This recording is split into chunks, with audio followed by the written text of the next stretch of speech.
Hi everybody, we're going to try this videotaping thing again. I got in a crafting mood today. I had to pull out of that rainstorm we had, so I stopped at Hobby Lobby and I found out that they were having a sale on all their small glass bottles. We got these itty bitty ones, which was 8 of them. And then I got a fairly larger size one, 4 of them, for, I believe it came out to just about $2. So about 50 cents a bottle. And I said, you know, I've got all these Harry Potter fans and different friends. I'm going to make some potion bottles for one of my friends as a birthday gift.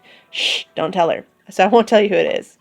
But let me show you some of the steps I made. I was playing around with some of my odds and ends. Got a couple of really neat ones. And I happened upon one that's, I think, her favorite. I don't know. I got all excited. I said, oh, I finally have a way to use up all that glitter glue I've had in a bag forever. I had all these little tubes of glue. But I discovered something. When you cut them open, they are solidified. They're completely hard. I said, oh, well, add a little water, shake it up. Nope, not working. So I said, what can I do with all this that's going to work? I also had all these bottles of glitter. When I cleaned out my classroom, I found so many bottles of glitter. So I got to do something with these. So potions seem to be the way to go. One of the things I discovered, if you cut up the pink or the various colors very well, it could equal some very nice potions.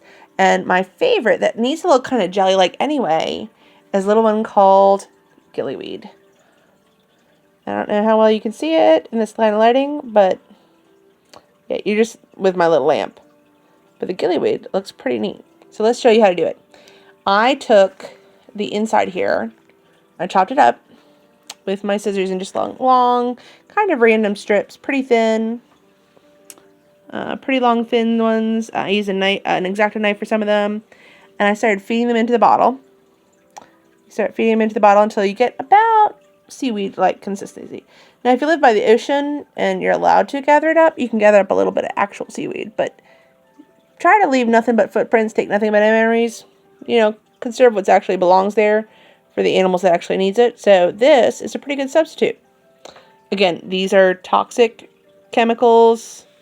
Not dangerous to anybody, but definitely not something you should try to eat. So this will be getting glued shut tightly when I'm done. So I put this in, and while you could have put water in, I don't recommend it. It's not a very good base for glitter.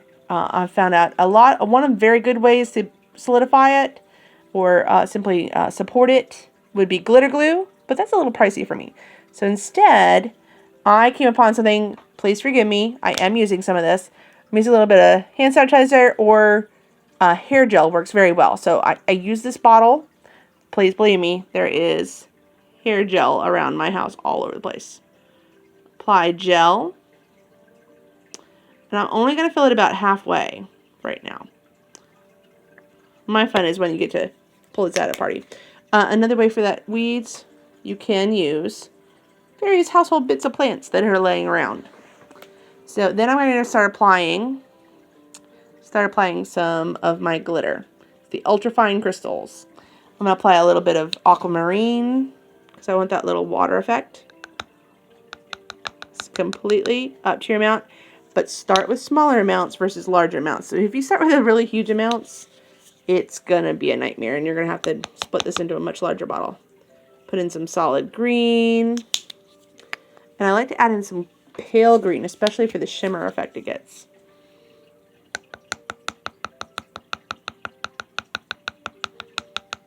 Lots of glitter. When you teach preschool, you get used to glitter. And just a little bit. That was the emerald green I was adding, so a little bit of that really light dark blue. And then I'll add a little bit of my dollar store glitter. I do not remember which dollar store it was. Please forgive me. And if you like to be a little dangerously, you can open the top to pinch out a little bit. Yes, I will be using my giant vacuum. Please apologize when I have a night of crafting. Been crafting for the last hour or so after we got home. And the crafting materials has taken over the day.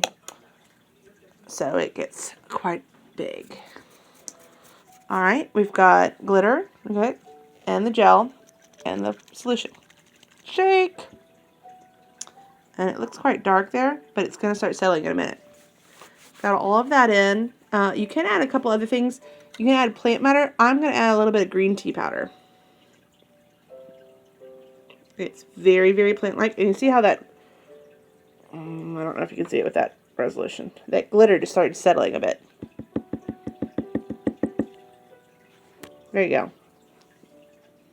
Far more plant-like. Starting to flow a bit. You can probably hear my fish tank in the background. Then add a little bit more hair gel. Hair gel. You can use Germ-X, but we all have better uses for those hand sanitizers now. And you can close it up. Now, you're going to want to soak that in some good glue. You can use hot glue, but you probably don't want to right now. There's lots of different ways you can color that green a little bit more. If you use some aloe vera gel right now, you're probably going to get a very good effect.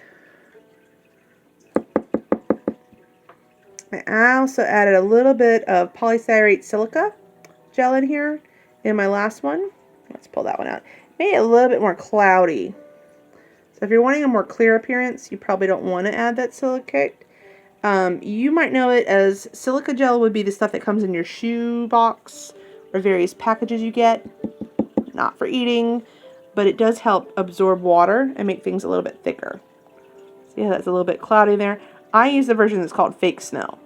I use a lot in sensory bins, so that, don't quote me on it, but I believe it's polysilica stearate. That's also the chemical that they use in diapers. See how little bits of bubbles are in there from that dried up glue? It almost looks like tentacles.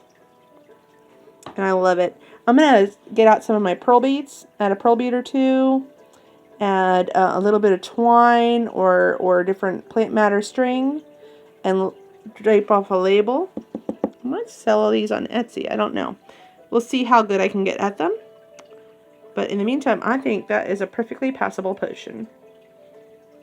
And it's just kind of fun. Fun to look like specimen bottles. Did you ever play specimen bottles? Let me know if you think number 1 or number 2 turned out better. Please ignore my messy crafting table. I kind of like them both. I like when they're a little bit different.